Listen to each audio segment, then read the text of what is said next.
Testing. All right. Ooh, all right. I have sound. So good afternoon to everybody. Hopefully everybody's having a good afternoon, and hopefully everybody had a good Memorial Day. So I heard some good things, and thank you, Stan, for the event the other day. So, and Rhonda, you've got the mic for later for questions that's up there. Isabella has it. Okay. We'll get started here in about 30 seconds. And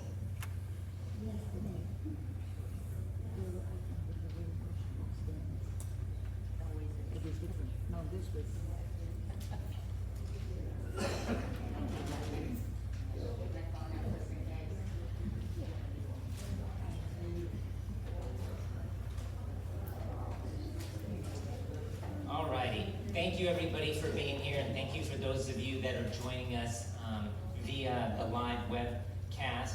And thank you for relatively short notice. As you know, I think it's very important that as we have transparency within our organization, that I share with you what has been going on throughout the organization itself. And with that is kind of what we're doing mid-month, where we've been January through current, and where we're heading in the near future. So again, this is something that we've talked about as EDs from LifeSpace, and we can get some more chairs if we need to, full house as well. So, and if you can't hear me at any point, just know that I will try and speak louder to those effects. So first and foremost, we definitely love our team members, and there is a theme that's going to go along with this. And for those of you who may be new to our community or have been here for a while, one of the things that we always look at is our overall budget. What are we doing? How do we keep up with the times here at LifeSpace as well as in our particular community? And one of those things that we took into account was back in October when we were looking at our budgets. What would we need to do to increase and keep up with those times? So with a couple of those things being said, some external factors which helped inform us of our 2022 budget and the changes that we made in January that we really looked at were significant labor shortages, market wage pressures, unemployment, which continued to decline through September of 2021 at about 4.8%. Wages also grew about 3.3%. As you probably all know, watching the news and things, there's just been so many changes right now that are really, I hate using that word unprecedented, but these are things that we haven't seen in years and years. So obviously pre-pandemic, wages grew 3.3%, uptick in hiring demand boosted by pay for job switchers, and of course inflation. Inflation sharply rose about in April to 2021 from about 2.6% to 4.2%, and then rising to 5.4% in September, and even accelerating past that. So as you can see, there's just a lot of different factors that we had to look at when we were looking at the increase back in January. And so with that also being said, actually let me go to the next slide. So one of the things that we really had to look at was our wages for our employees. And really, we did not do a good job here at LifeSpace of keeping up with the wages within the particular area and what we were doing here. And so a big chunk of that cost was to make sure that we can continue to provide services, whether it was from the culinary side all the way up into the skilled nursing side. So roughly as an organization, we spent about $17.1 million as an organization to try and get those wages up to a more reasonable rate. Besides the wages that were affected, we also had cost reduction and incentives that we had to put into place. And so those were things between inflation and cost reductions that we tried to do to kind of keep the pressure off of our residents and more on the company. What could we do to lower those costs? So in January 1st of 2022, resident rates, of course, increased. As you know, we had a 6% increase, and this is where it was very difficult for us because we had to make the decision as an organization, do we try and guesstimate where we're going to be at the end of the year, or do we try and keep the lowest amount that we could? And so being in this profession for as long as I've been in it, in healthcare for over 27 years, I do have other organizations that I work with, and I have other regionals and COOs that I talk with, and many organizations back in January actually increased their rates up to 12%. And so what we were trying to do is trying to offset what our costs would be. So as you can see, the total life space budget was about, for 2022, we were looking at an increase of about 11%. So in January, as we said, we don't know what's gonna be happening. Maybe that inflation will go down, maybe the housing market will improve. There's some other things that we took into factor. So let's go ahead and start with a smaller amount. So that's what we did back in January. So, which brings us to our current economic impact that we're facing right now. So if you can see the screen, a lot of you, it may just look like a bunch of graphs, but the biggest point that I want to share with you is that one that shows about 15%, and that was in 1981. That was the highest inflation that we had seen up until that point. So 40 years ago from now, as you can see, we're at an 8.3% inflationary rate. And so again, it's been 40 years since it's been higher, but again, unprecedented times. What has really affected us with this inflation? As you can probably see, some of the big ones were gas. Gas prices went up 43.6%. We had airline airfares 33.3%. Energy, used cars and trucks. If you try to buy a vehicle now, you can see where the costs have just skyrocketed there. Of course, we talk about this with Chris and Culinary in regards to food, household furniture, electricity. Everything is really being affected inflationary wise. So as you can also imagine, I know we're a little bit more insulated here in our community, but out there where home prices are continuing to rise, yes, you can get more for your home, but where are you going to go after that? You're going to have to spend more money in order to get something else. So as you can see from the graph, again, just at a very high level, everything continues to increase as far as cost percentages go. Not only for homes themselves, if you're buying, also renters. I've had some personal experiences with friends, and I'm sure there's people on my staff who can attest to this, where once their leases come up, they're almost doubling in what they're paying in rent. And it's just ridiculous in what we're having to deal with. So year after year, we're seeing continued increases, as you can see from the numbers there. Vacancy rates are at their lowest levels in generations. So with that, we also have seen we're still not keeping up with where we need to be with wages. And so in Q1 of 2022, we exceeded the estimation of the 1.1%. Compensation costs for a service occupation increased 7.8%. As you can imagine hotels and things were really trying to get their businesses back open. So everybody was all going after the same kind of pool of staff. So we had to do the same. I mean, when we have servers here, the one thing that we face a deficit on is that, if they go and work at Outback or some other area, what can they work for? They also get tips. Here, they don't get tips in that particular area. So we had to offset that, and we're very lucky that we have some programs, Brady Wilkins and others, that really help promote some scholarships and things that really help in that area. So inflation has still overpowered the pay gains that we've seen. Now this is, I want you to spend a little bit more time with this particular slide as I am. And this is the problem that we had to face. As an organization, we thought initially the rise to the $15 minimum wage was supposed to take effect in 2026. But because of the state of Florida and what has happened is that because we've got some increases at our higher levels of living, whether you provide Medicare, Medicaid services, because the state provided additional funds to those particular branches, everybody's affected now. So if you can imagine, if we have a culinary person who's making $12 an hour, by October 1st, we have to move everybody up to a minimum of $15 an hour. So again, those are huge costs that we have to face. Now, the good news is not everybody, and when I say good news, there are many of our employees who are over that $15 an hour, but we do have a significant amount, which you'll see from my future slides, that are actually under that rate that we're going to have to bring up. And there's only so much cost savings that we can do from the facility level and offset that amount. So hopefully you can understand moving that from the 2026 date to now the 2022 October 1st has really set us back in many ways.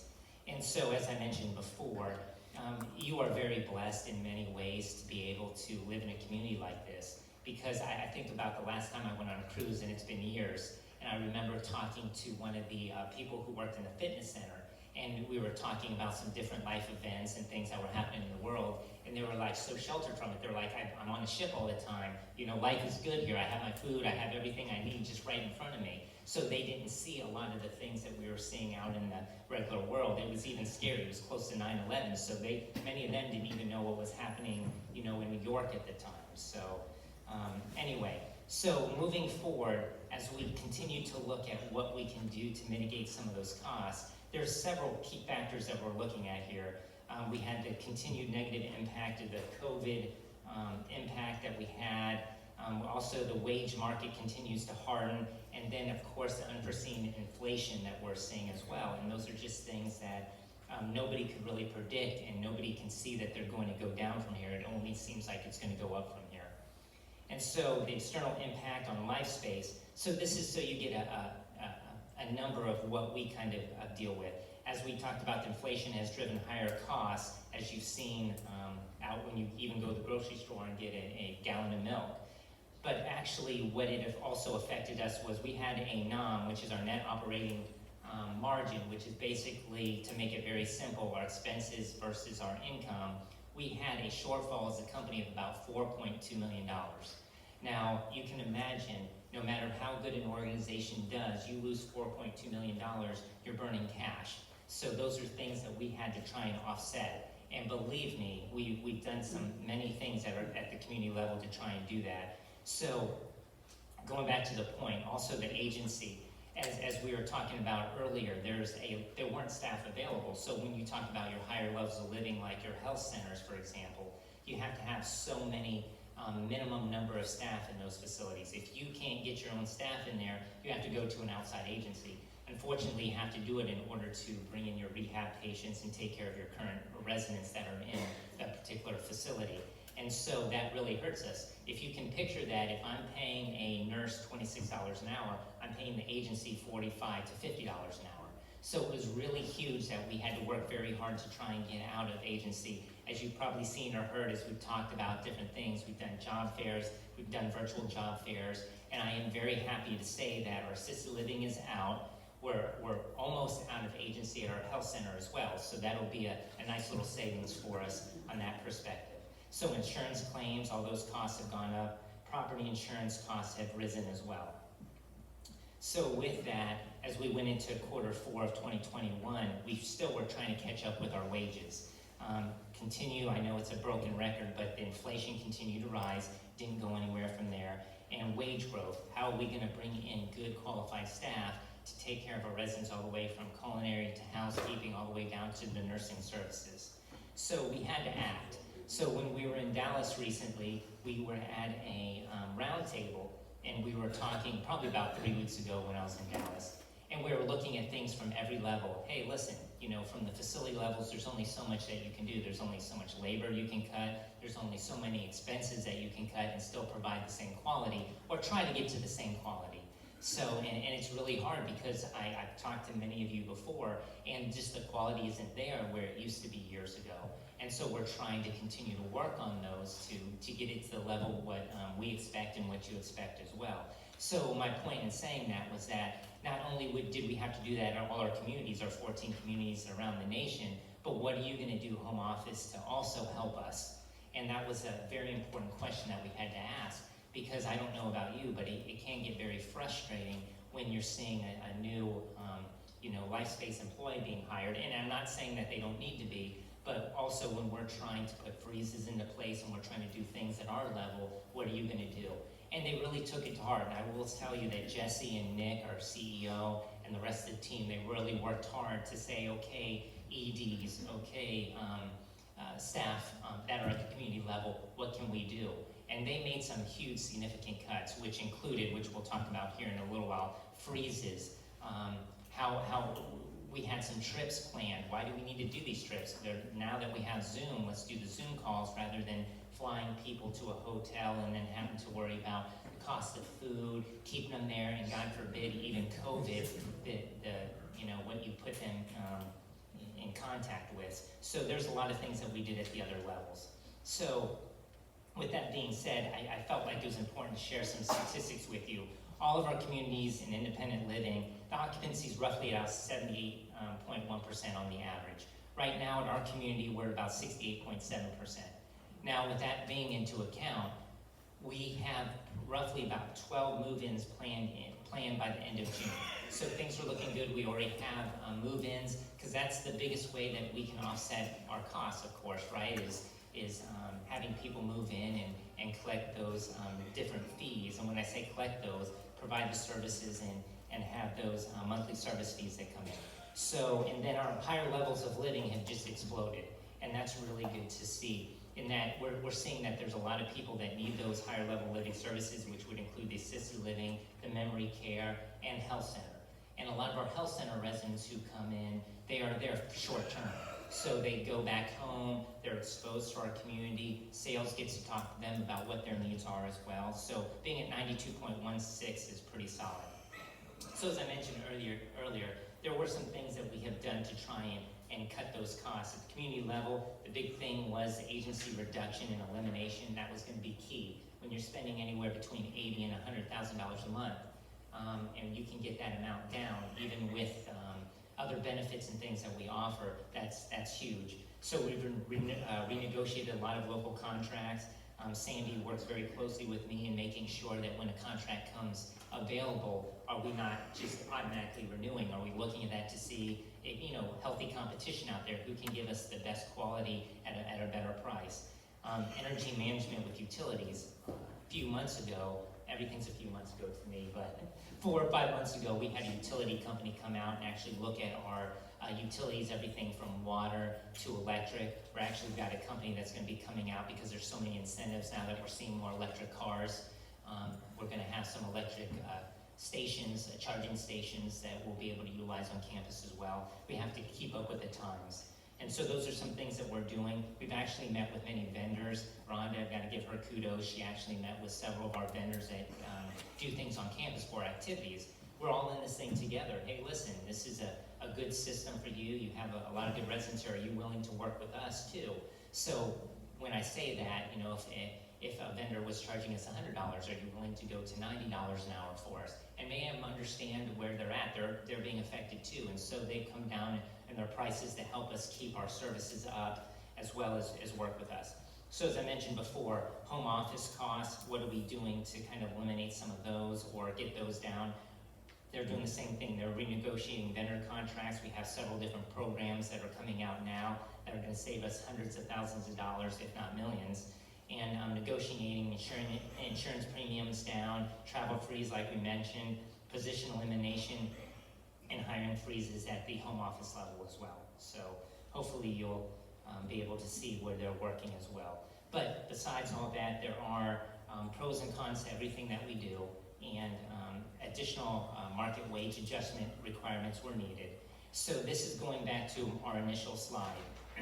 So when we were talking about, if you remember, where the state of Florida on October 1st, 2022 is going to that $15 an hour wage increase that is mandatory for all facilities, this is where we kind of see the discrepancy. Now we have an additional cost of about $1 million that we have to make up for.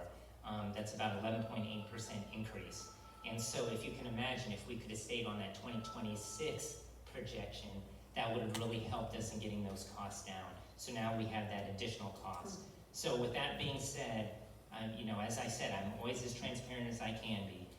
One of the things that many companies have done, and when I say many, some hit all the residents up front with a higher rate increase. Us, we were hoping that we wouldn't have to go to this level, hoping that inflation and some of the wages and some of the employee rates would go down, but they did not. So some of the things that we had proposed that are actually now approved, this was actually just recently approved by the board, was monthly service fee increases. We're actually looking at entrance fee increases for new residents as well who come in, and non-life care, private pay residents, which would affect your assisted living, your memory care, and your health center, anybody who's private pay there.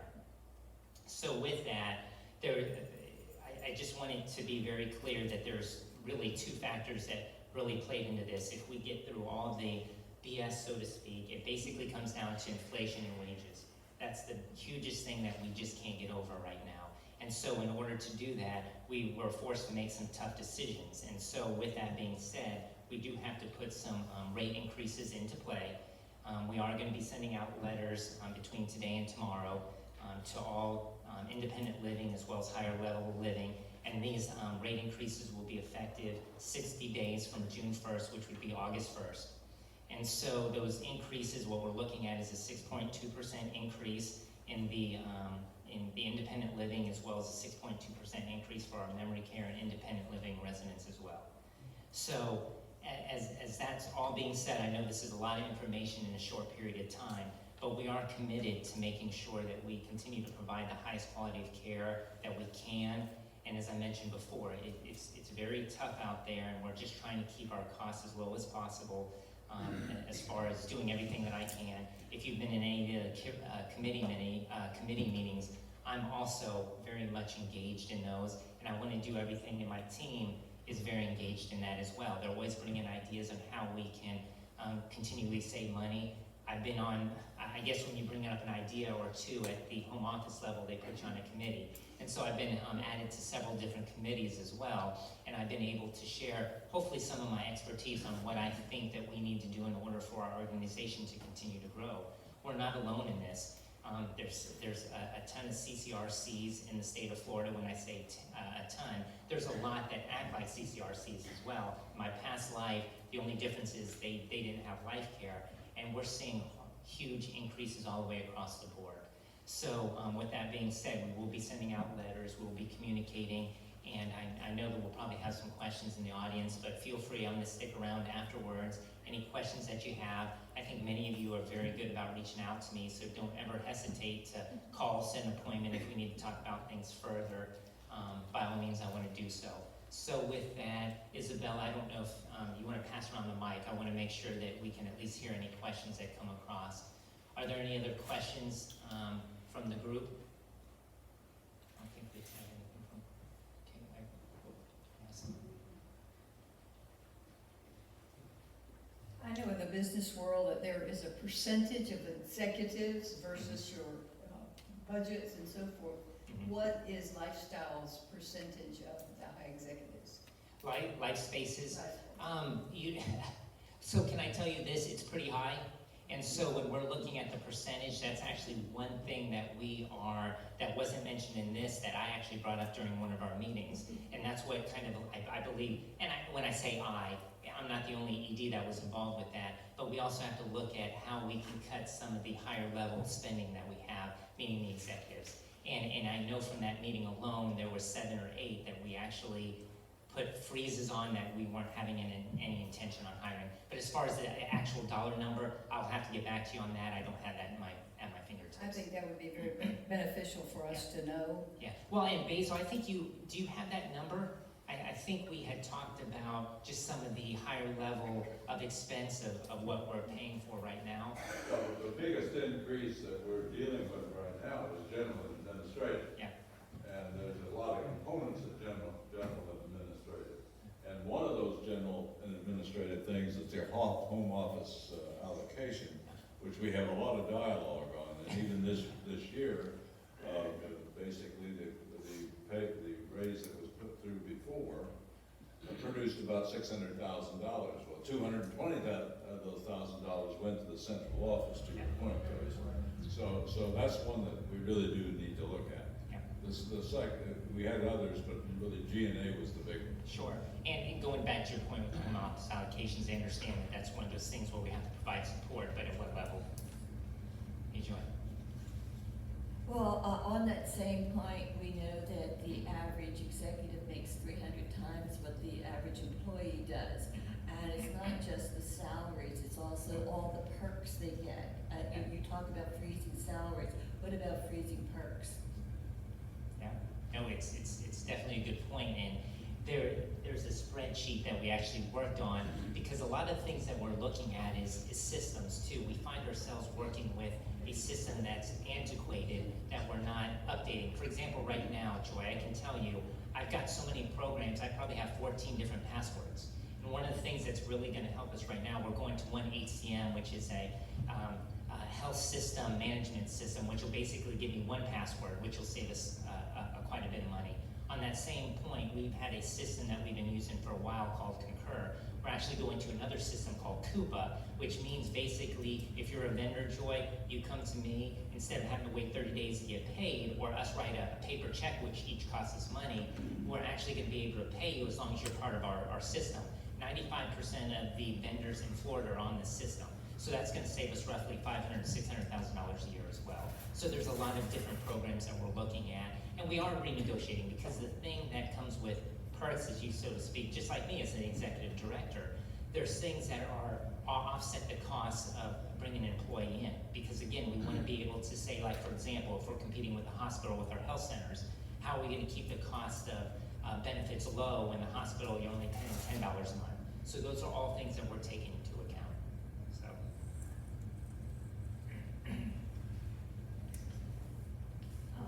As a point of clarification, we had our increase as of January 1st of 6%, correct? What you're proposing now as of August 1st, is that 6.2% on top of the 6%? I think everyone needs to hear that. And is that 6.2% on top of what the actual service fee was when we had the 6%? Or was it from where we started on December 31st? You understand what I'm asking? I think so, so. Right. So basically, in January, you had a 6%, we're looking at a 6.2% now, which is 12.2%. On top of the current fee. It's more than that. It's more than that because it's compounded. We did ask that So- question. It's gonna be compounded. Yes, so that's, like what I said, it's 12.2%, but it's on top of what we had our 6% on. It wasn't based on the old rate. It's more than 12.2. It is, but I'm just saying you're adding the 6.2% to the 6, which was already an increase from prior year. So it is Have higher. all the communities, life space, gotten the same presentation? As far as I know, it's a very similar presentation, Steve, in For regards to all- this. for all of them? For all of them, all the facilities. Now, Are the percents different? They vary, yes, so the percentage did vary. Now, the one thing that I do want to make sure that I communicate, since you brought up the question, for example, our Florida facilities got hit the hardest, because the fact that the way the labor market is, everybody wants to come to Florida, which you would think would be a positive thing. But the one thing that the Abbey Del Reyes and the Harbor's Edges up in South Florida did that was a little different from us, was that they couldn't hire anybody from years ago at particular rates that we could hire at. So their increase wasn't as high because of the fact that they didn't have that $1 million hit. They had a lot of employees that were already at that 15 or above mark. How much money do you expect to get additional from August the 1st through December 31? So I think they anticipated, Steve, roughly about a $562,000 increase. $500,000. Correct. Yeah. But again, every community was a little bit different based on, No, I'm talking about. yeah, that's what we're looking at, roughly over If 500,000. the escalation doesn't occur like you're planning, Mhm. do we get our money back? It won't be, Steve, that's, that's.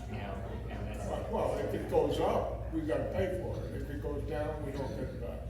So as I said, I can't speak to what LifeSpace says, don't shoot the messenger here. Village on So- the Green, we're dealing with Village on the Green. I know, but we're part of a bigger organization being LifeSpace. And so, if some changes happen, I just know that Jesse has always been a reasonable guy. I know this is not easy for anybody to have these kind of conversations, but at this particular point, this is what we're looking at. And I just want to say, please don't shoot the messenger here. Vernon has been working like I don't know what to go through where we can cut back on things without affecting things terribly.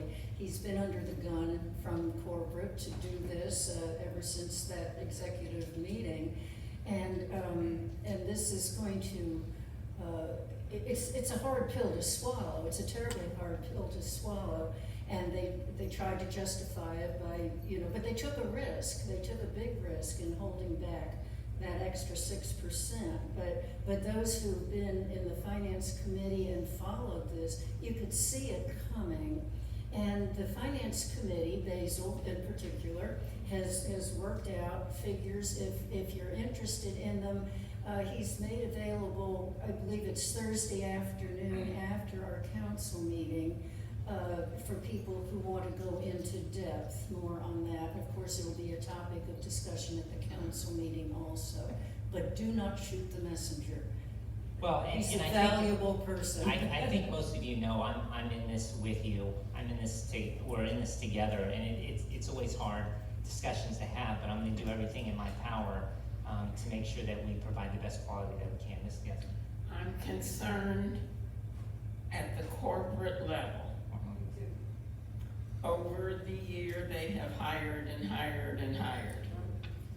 Okay, we're all paying for that. What are they doing? Are they eliminating some positions? Are they melding a couple of positions together? What is corporate doing at their level? Gotcha. Great question. So I know that I can tell you this right now. They put freezes into place. The other part of that is that if certain individuals leave, the plan right now is for them not to necessarily look at hiring. Now, are we gonna still have to hire if it's certain positions? Of course. But they are looking at that at a more in-depth level. Now, with that being said, Jesse is gonna be here sometime in June. And so that's gonna be Jesse and Nick both. So you know, this is a precursor to additional information, because they're not hiding from anything either. They're a strong team, and they wanna be able to answer questions. And I think they'll be able to answer those more in-depthly as we continue to dig into this to try and make up that non-difference by the end of the year.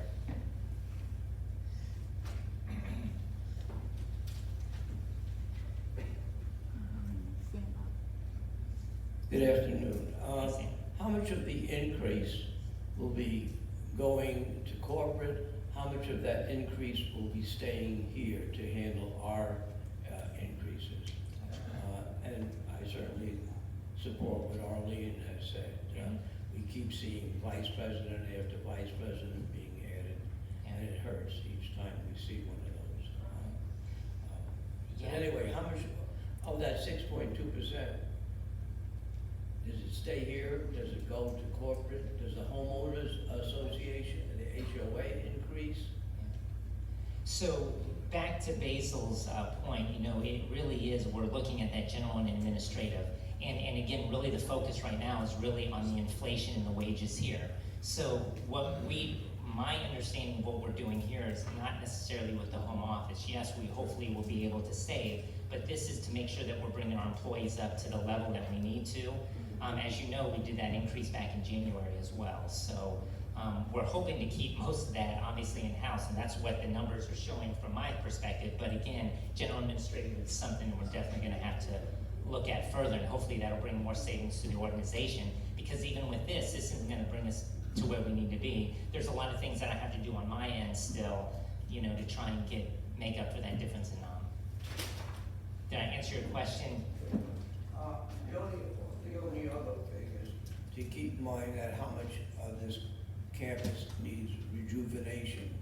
And I hope that'll be supposedly keep on going with this additional monies that you're requesting. Well, and a lot of what we do, because again, those are things being a non-for-profit that a good thing is they don't go to shareholders, they go back into the communities. And as you can see with the phase 3, there's a beautification project that's going to be completed after this as well. So you're going to continue to see those things be revitalized, because that's important to me. So.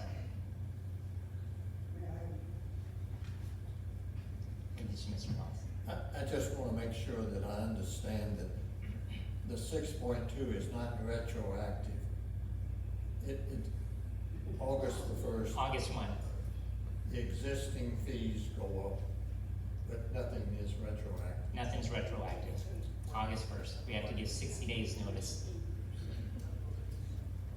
Hi, Dr. Ross. Thank you.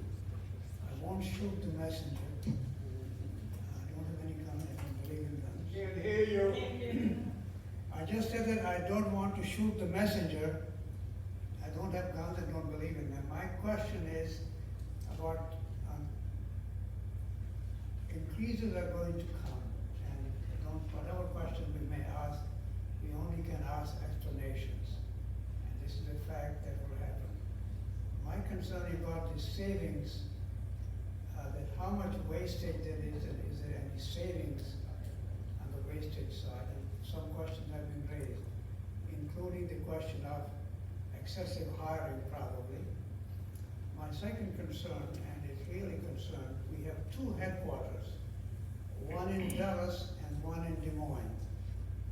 No matter what anybody say, they cannot convince me that the cost is lower with two headquarters. If they combine to one, I believe the cost would be decreased. Anytime you hire somebody, you don't hire one person. Those people also want their secretaries and their assistants and so on and so forth. And if there are two places we have headquarters, there is some duplication of expense. We raised this question with Jesse, and they did try to explain to us during the finance committee meeting, but I don't think anyone was really convinced that having two headquarters is any savings. I sincerely believe that having one headquarter would save money, not just for us, but every place. And a thought should be given to combining the two places into one, and that will reduce the number of employees and the cost of rents and so on and so forth. It doesn't make logical sense to have two headquarters for the same function. Thank you. Thank you for your comment.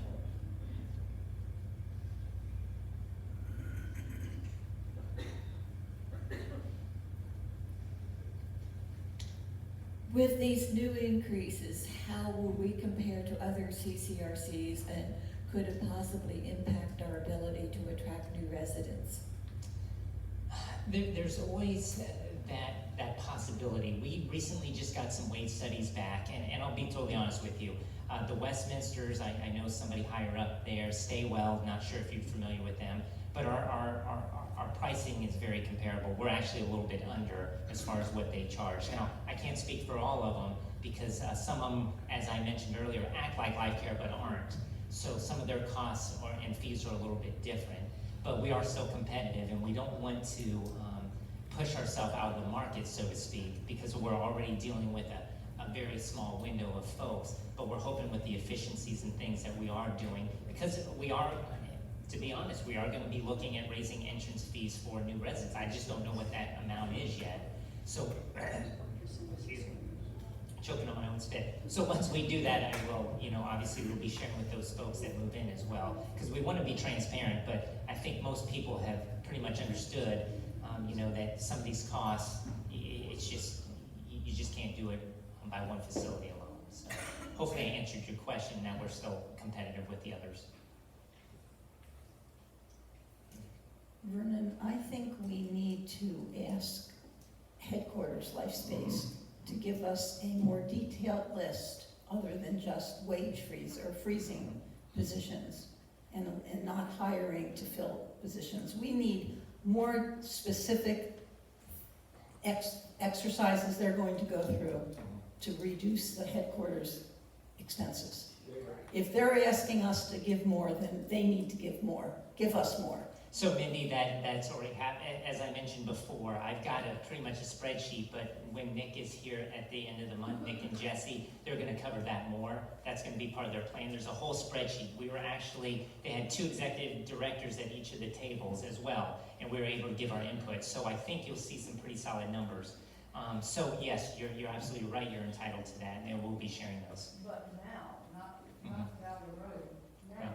Well, and as I said, by the end of the month, they're planning on being here roughly around the 29th. You'll get the invite to the town hall meeting that comes up. Yeah, the end of June. So, Vernon, if I could just add to this, I think that from the vantage point of the finance committee, we've been watching the performance here deteriorate over time. And while I would agree that it's the inflation of the moment that's driving this up, we've been similarly affected by a number of things. And if we look at our trends, we really do need to go through some adjustment here. I am concerned that we can voice the same thing that you all have about the increasing amount that has gone to headquarters. Basically, it's about $1 million a year that has gone to the headquarters that wasn't here in 14 and 15. That went up about that period. But I really believe, more than anything else, that this is an opportunity for us to get some things right. And to identify some very real reductions in the way in which we do business here. Now, that can involve the headquarters things, but it can also involve things that maybe are dear to our hearts here, because we have had what I'll say is a growth in things we provide to residents over the years I came here. When I first started going to the UCF program, I think Rhonda will verify this, but at one time the people who rode the bus paid for the bus. And so it didn't benefit anybody other than the students. And so I think we could look also not at just cost reductions, but fee allocations to specific interest groups that would pay for what they got. I think this is an opportunity for us to really look at how we allocate cost, how we look at the profitability or the non-profitability of some of our things. And I would really like to see the specificity that Mindy just brought up on cost savings identified. How much is it? If we reduced an FTE, a full-time equivalent, how much money is that put in the bank? Because what we've done in these wage increases, I won't get down to specific amounts, but it's well over $1 million that we've extracted. The 6.2 1 January pulled another 600 and some thousand out of independent living. This one will do a little more than that. So, in my opinion, we ought to look at the other side of the ledger. That's what's been extracted by this increase. So, what can we do to adjust it? You all have households. You're buying automobiles. You're buying cars. You're buying 2 meals a day. You know, by the same token, everybody in here is faced with the same inflation. Some of us without any COLA pensions and things of that nature. So I think it's really, in some respects, an opportunity to really take a hard look at things like HOA and other expenses, and maybe even some creep in things we give away, and maybe a structure of fees. I would really like to see this be an organization where we're not looking at continual losses and trying to cope with that, but rather an organization that's got a long-range business plan. And we've had that dialogue in the finance committee with Jesse and Nick. And I think the dialogue has been stuck, but now it needs to get fleshed out. It needs to get worked through into a business plan. So while I don't relish this myself, I don't know exactly what I'm going to get rid of, but I'll get rid of some costs, because we've got to make our individual budgets meet this budget demand. We're going to live here. Well, how are we going to do that? And Basil, you make a good point, just like what we've talked about before. I think we have tons of years of experience in this on our property as well, and we have to use that knowledge for our budgets. When we're looking at budgeting every year, when we're looking at capital, why don't we be more transparent? And I know with me being, when I say relatively new, not quite a year yet, those are things that we're planning on working with, and there's people that I've asked along the way to help with that information, because more minds are better than just mine. So I got a couple for you that you can give to Eddie and his boss, Jesse James, whatever.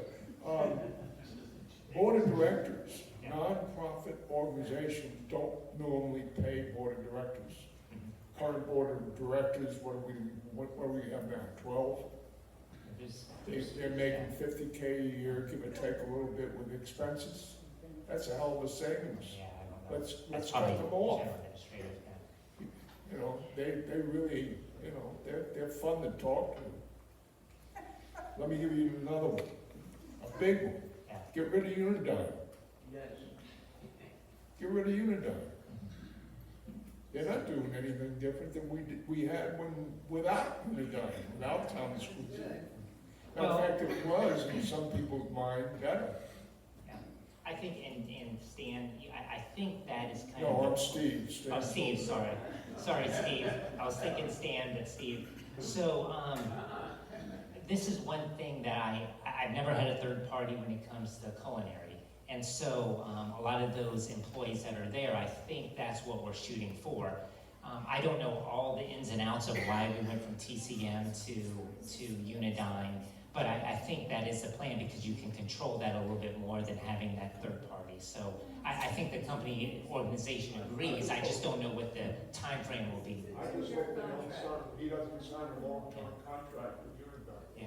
It's a 2-year contract.